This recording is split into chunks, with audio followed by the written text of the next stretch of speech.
I still remember that October afternoon, the air heavy with the scent of rain and fallen leaves. I was walking home from the grocery store when I saw her, my daughter-in-law, Chloe Carter, dragging 2 black trash bags across the driveway. She looked frustrated, moving fast, like she wanted to get rid of something she didn't want anyone to see. Then I saw it.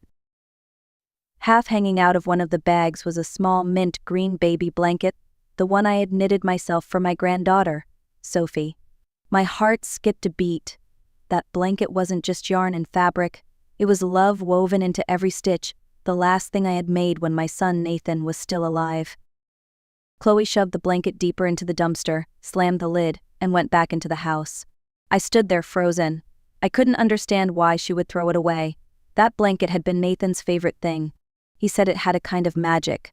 Whenever he wrapped Sophie in it, she would stop crying instantly.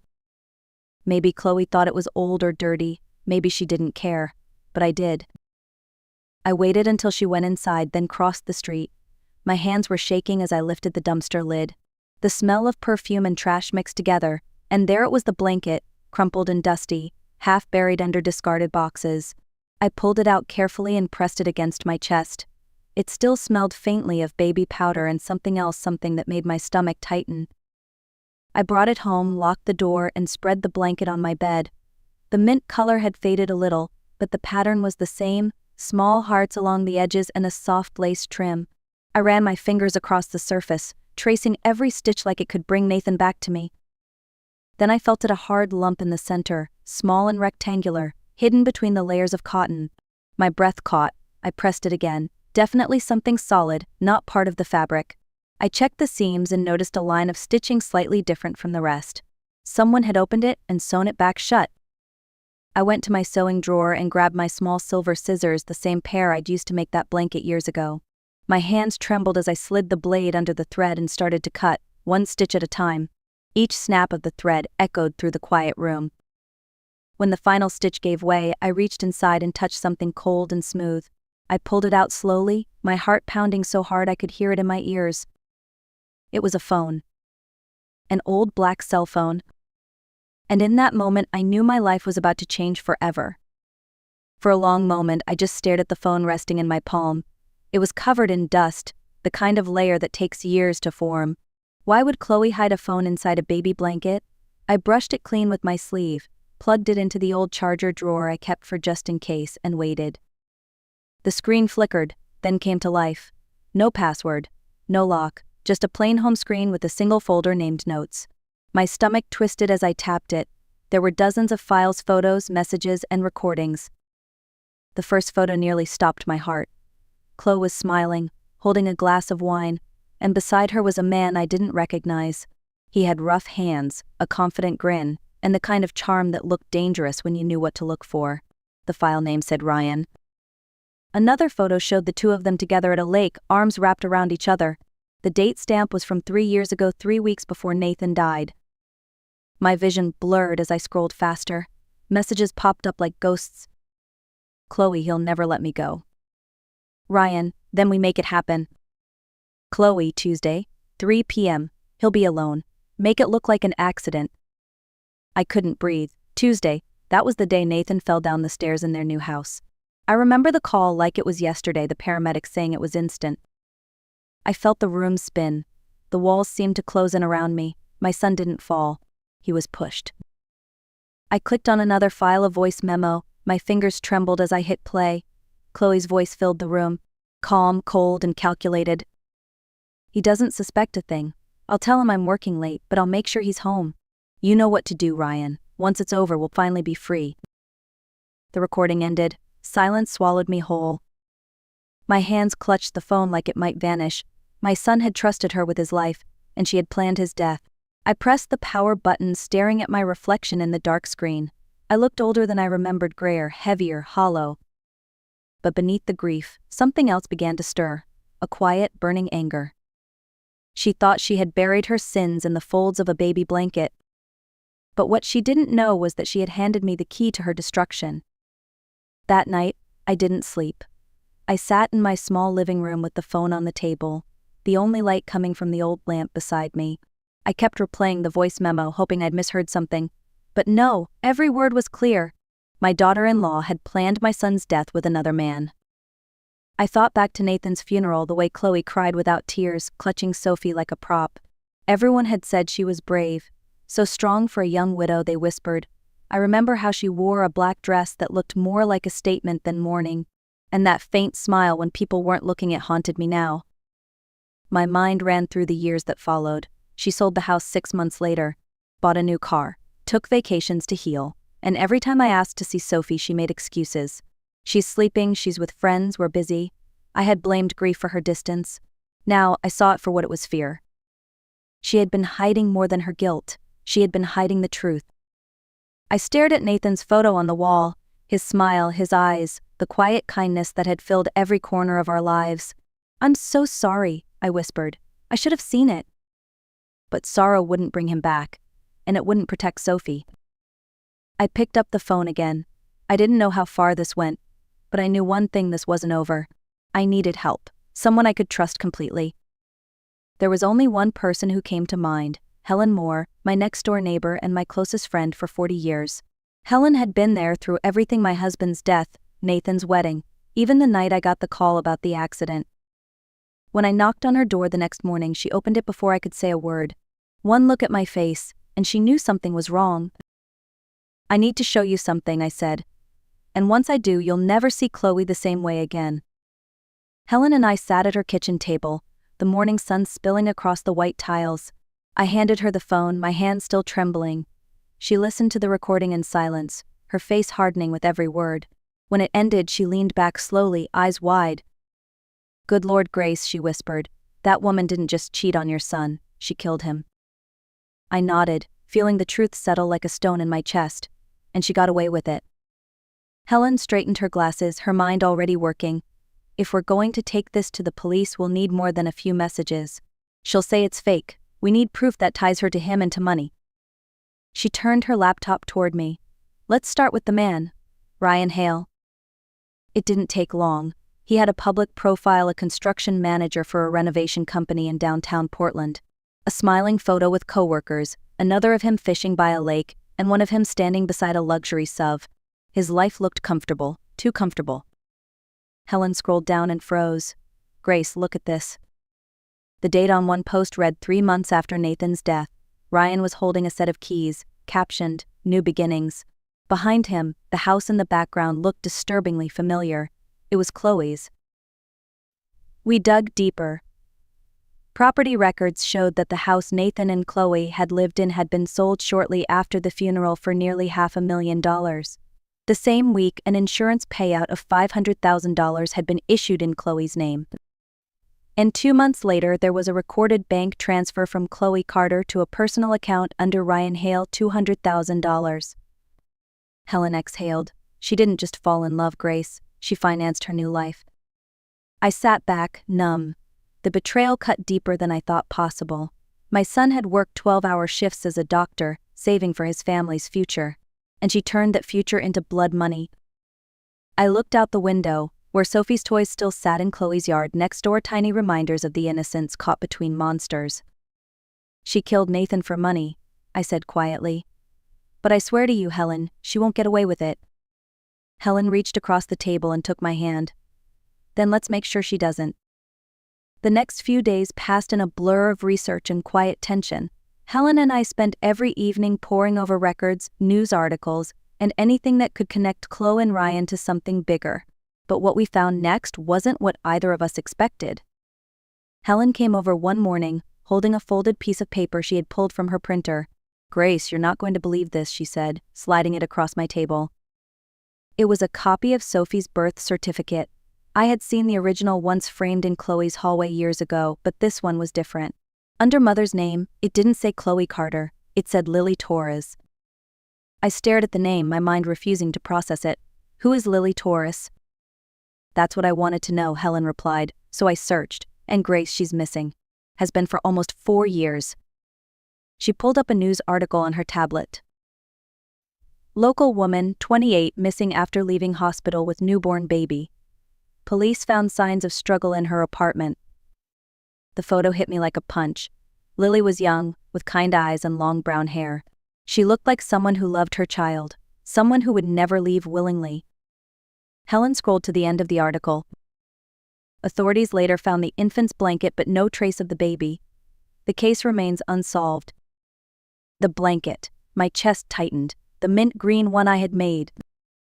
Could it be? Helen leaned closer. Grace, what if Chloe didn't just take Nathan's life? What if she took someone else's baby before that? The room went silent. The truth settled between us like a storm cloud. If Lily was Sophie's real mother, then Chloe's crimes went far beyond greed. I felt the blood drain from my face. She stole a child. She killed my son. God knows what else she's capable of. Helen's voice shook. We need to go to the police. I nodded slowly, my jaw set. Yes, but first we gather everything. Every document, every message, every trace. Because when we walk into that station, I want there to be no way out for her. By the time we gathered everything, I had a folder so thick it barely closed, printed screenshots, bank transfers, photos, and that cursed phone sealed in a clear plastic bag. My hands trembled as I carried it into the Portland Police Department, where Detective Mark Reynolds met us in his office. He was in his 50s, calm, sharp-eyed, the kind of man who had seen too much but still cared. He listened carefully as I spoke, taking notes, stopping only to ask for dates or details. When I played the recording of Chloe and Ryan, his pen froze mid-air. When the voice memo ended, he leaned back and exhaled. Mrs. Bennett, I'll be honest. If this is real, it's not just a domestic case. It's a murder investigation and possibly more than one. Helen looked at me, then back at him. Detective, it's real. We have records, transfers, even the original phone. Reynolds nodded, his expression turning grave. All right, I'll reopen your son's file. And I want our forensics team to re-examine the evidence from the supposed accident. You said it was a fall down the stairs? Yes, I said quietly. But he was strong, careful. He never would have just slipped. A week later, Detective Reynolds called me back to the station. The minute I saw his face, I knew. The coroner rechecked the photos and reports, he said. Your son had bruises on his wrists consistent with restraint. Someone held him before he fell. The air left my lungs. Even knowing the truth, hearing it confirmed shattered something inside me. Reynolds continued, we also traced the insurance payout and the wire transfer to Ryan Hale. We have grounds for a criminal warrant. But we need to move carefully. If they suspect we're on to them, they might run. I nodded, gripping the edge of the desk to steady myself. Do whatever it takes, Detective. Just don't let her hurt anyone else. He gave me a small, reassuring nod. We'll get her, Miss Bennett. I promise. That night, I sat in my kitchen staring at the mint green blanket folded neatly on the table. It had once wrapped my granddaughter in warmth. Now it wrapped the evidence of murder. Chloe thought her secrets were buried. But we were already digging. 2 weeks later, the phone rang just after dawn. It was Detective Reynolds. His voice was tense. Mrs. Bennett, we've got movement. Chloe's packing up. Looks like she's trying to leave town. I froze, the mug of coffee slipping from my hand and shattering on the floor. Where's Sophie? She's with her, he said. But don't worry, we're tracking her. The next hours felt endless. I sat by the window, staring at the empty street, praying under my breath. The woman who had destroyed my family was now trying to disappear with my granddaughter, the only piece of Nathan I had left. By noon, Reynolds called again. She's at Portland International Airport. We've got officers moving in. I didn't breathe until I heard the next words. She's in custody, Grace. The child is safe. I sank into the chair and covered my face.